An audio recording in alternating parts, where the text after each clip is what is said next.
Alright, hello everyone, and thank you for tuning in once again to the Black Box Podcast, BBOR, Black Box Online Radio, coming to you from West Virginia. If you're listening to this, I'm sure you're somewhat of a true crime fan, and one of the ways that we get pulled into true crime is through shows like Forensic Files.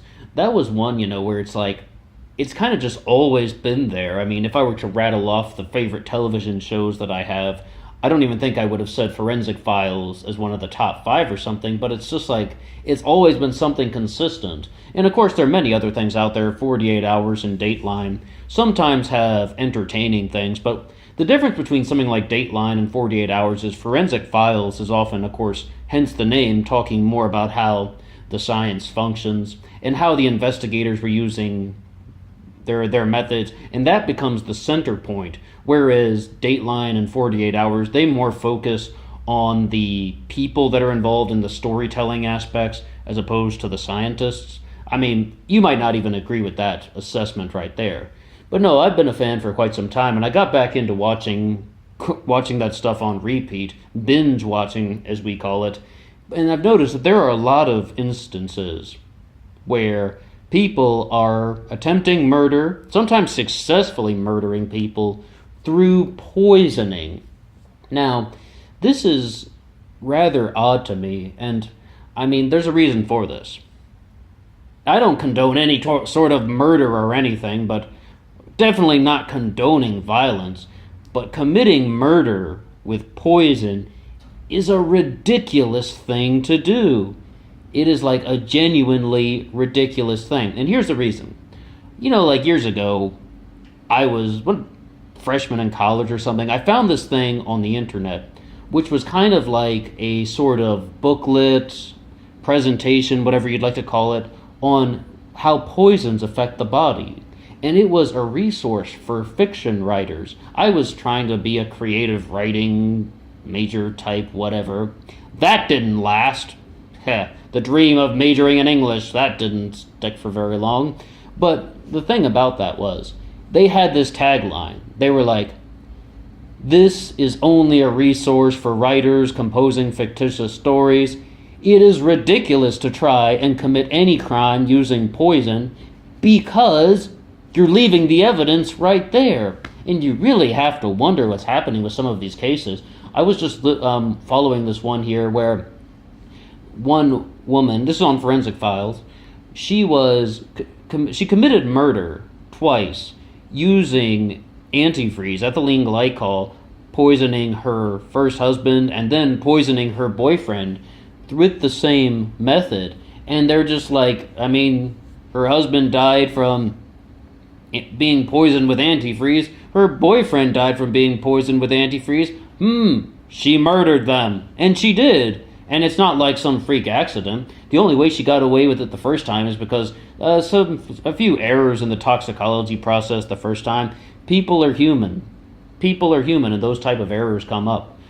But you really have to wonder where it's just like the kind of thought process that goes into somebody who is going to be attempting something like that. And we were just talking about this recently with back when we were talking about Marsha Clark and Casey Anthony and the whole thing about how does someone escape a situation by murdering a child? How does someone escape a marriage by murdering their spouse? Usually it's like money is involved when it comes to somebody wanting to murder their spouse. They don't want to go through the divorce because they might lose money. And I noticed this pattern in Forensic Files cases a lot of times. There is a life insurance policy involved.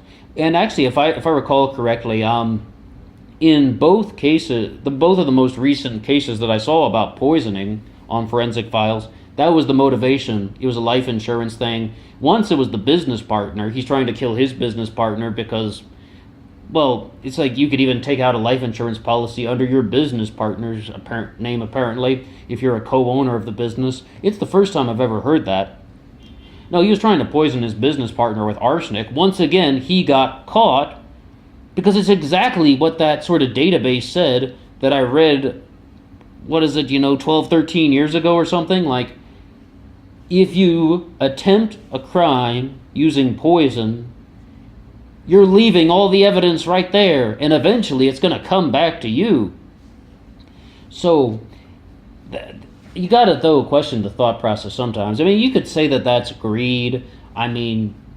Although we got people like Jeff Bezos going through a divorce now, his wife's going to get $36 billion. He's hasn't murdered her yet, so money doesn't mean everything to people. $36 billion, but at the same time, if you already have 65 other billions, maybe you let that slide. Also though, when we want to talk about the thought process, the people who are attempting to murder people with poison and such, it's like you really notice just a pattern of destructive behavior. There are destructive people in the world. There are. That goes back to the first time we ever discussed this stuff. The case of Braulio Castillo, the psychopath, sociopath, and narcissist debate, where it's like a psychopath is somebody who is born without a conscience, without the ability to empathize with other people. There is that type of behavior.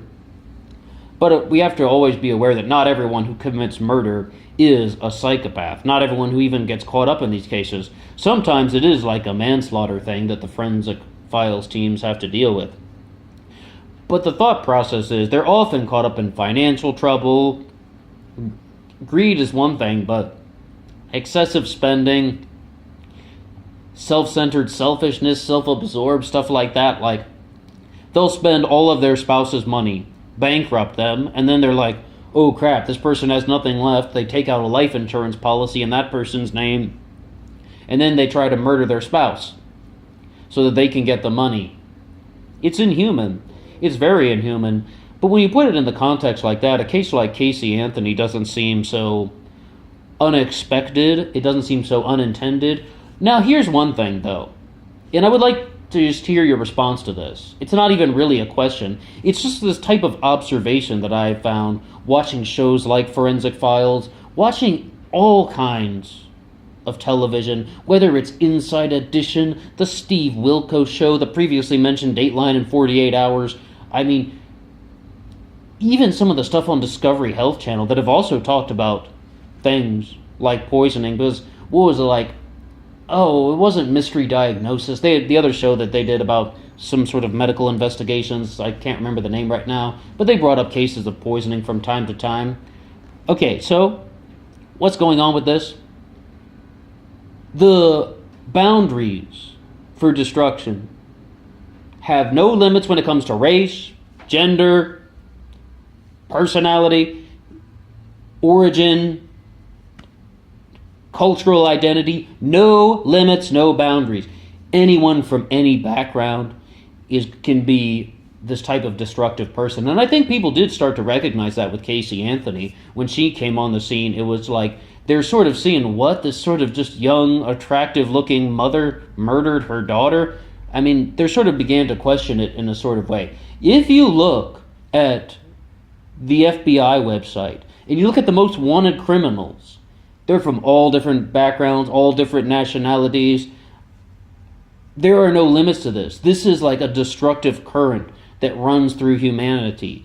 And I think the mainstream media tries to present a narrative in a certain way, and they really try to kind of almost put different social groups against each other and sort of act like one is getting revenge on the other, and there's just this constant clash between race and between gender, like male versus female and stuff like that.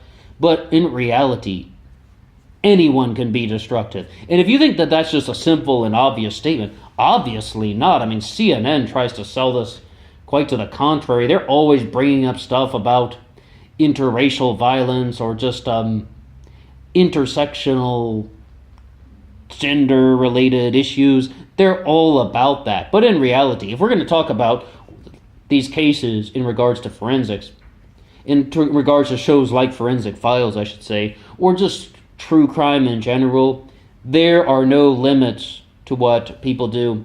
You must have heard some cases in true crime where a mother murders her children out of revenge, a father murders his children out of revenge. Those things happen. And maybe if we have all of the murders in the entire history of the world in front of us for up until 2019, maybe then we could make some sort of fractional assessment and be like, it's actually this portion of the population. But assessments like that don't exist. It's impossible for us to do that. All the murders in history, I mean, it's just there's no limit to to destruction like that. And you do see it from like it's just like destructive personality types get caught up in these behaviors. And some people are psychopathic. We said that before. Other people are just very much only in it for themselves. They're only in life for themselves. They might know that they're doing something wrong. And this is the stuff about narcissism where they can feel public emotions. If they get caught, they'll feel shame and guilt. But if they're not going to get caught, they don't really give a flying fuck about what they're doing. And that can even lead to heinous stuff like, oh, you murdered your husband because you wanted the money, or he murdered his girlfriend because he could have benefited from that in some way. And you really have to notice, though, that, I mean, the thing, though, that I really wanted to talk about when it comes to the cases that involve poisoning is that it's not a good... It doesn't cover the tracks, but you see it from people from all sort of sides of the spectrum, even in terms of education, where it's like you have some doctor trying to poison his girlfriend because he wants to get married to another woman. Well, then why don't you just leave her? I mean, it's like, that's when you begin to really recognize the kind of destructive nature of certain people. And it's not just to say that human beings are destructive and we're just kind of this cancer on the earth. No, absolutely not. It's not like that. It's more just like, these are bad things. These are problems in our society that we need to get away from. And like, when you do watch shows, though, like Forensic Files, they just give you an honest presentation about life. Usually they tell cases from America. Maybe they've had a few cases. I'm trying to remember if I've seen anything that they've done internationally. They must have, but when you look into these stories from around America, this is just a real part of life. This is something that is heinous, but it happened. And those are the things that we get in true crime.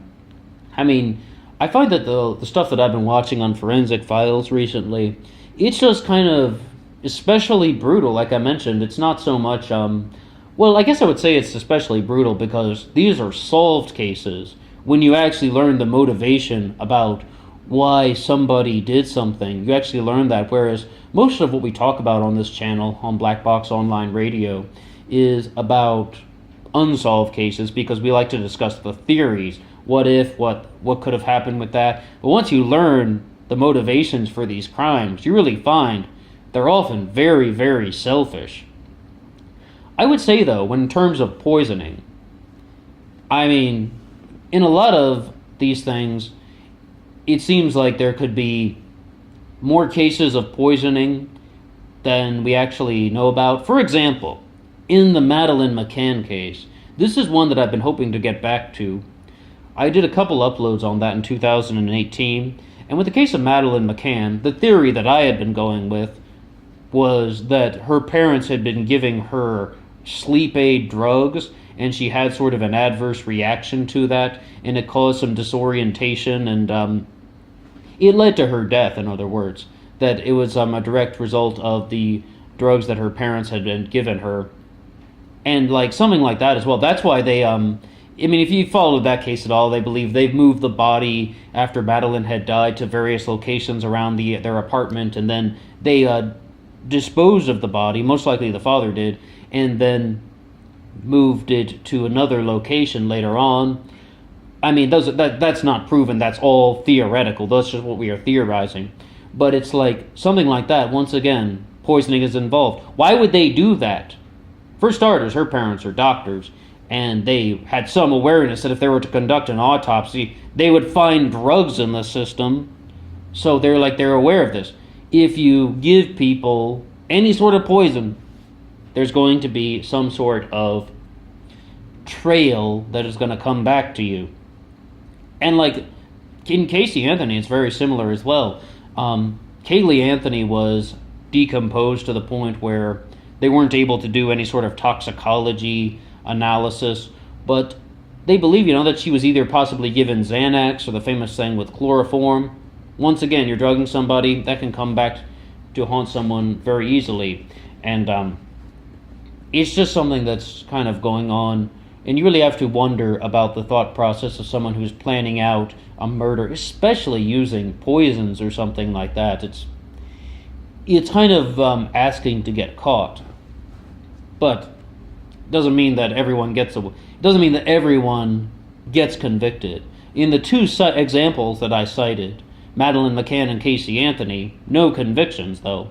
It doesn't mean that everyone gets away with it. And I do have to confess though, even though I have that theory about Madeleine McCann, once again, that's not proven. There have been no charges brought forward. Just true crime theories rambling on the internet.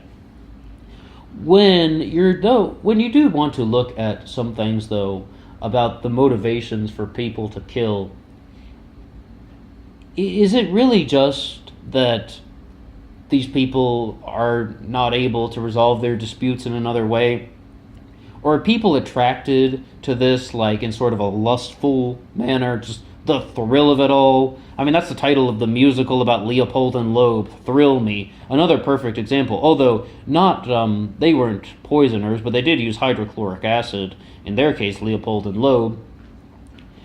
They it's just like, are other people who can't find a way out, do they just look for the type of thrilling experience? Meaning, do you think that they're enjoying this in some example? Is it about power almost more so than the money? Because there are a variety of ways to go about this. Is it like, do they think that they're just so clever and conniving that they can poison somebody and they'll never get caught?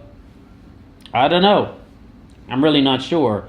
And like we said though, at some point though, you have to draw a line. Well, like when I mean, like we discussed this on an episode way back in the past.